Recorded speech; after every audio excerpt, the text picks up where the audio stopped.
On parle toujours des ethnies comme si elles avaient toujours existé telles qu'on les connaît aujourd'hui, alors que plusieurs sont nées avec le temps à travers des mélanges, des échanges et des migrations. Les Lari, par exemple, sont nés des échanges commerciaux et des relations entre le peuple Congo, constitué des Bembe, des Dondo, des Kuni, des Sundi et du peuple Teke. Dans cette même dynamique, les Kouyou racontent aussi une histoire particulière. Ils viennent des contacts entre les Akwa et les Mboshi qui provenaient de la RDC et qui ont dû partir de cette contrée à une certaine période.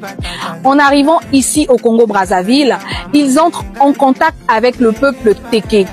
Et de ces rencontres, de ces échanges et de ces relations va naître progressivement ce qu'on appelle aujourd'hui le peuple Kouyou.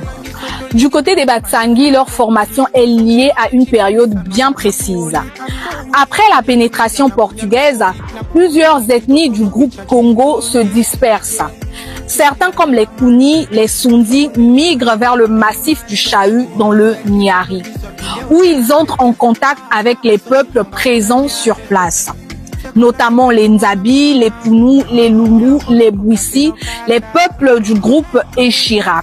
Et de ces rencontres va naître progressivement le peuple Batsangi. Ensuite, on a les Kamba qui sont nés des relations, des échanges, parfois même sanguins, entre plusieurs ethnies du peuple Congo. Une identité marquée par une idée de résistance.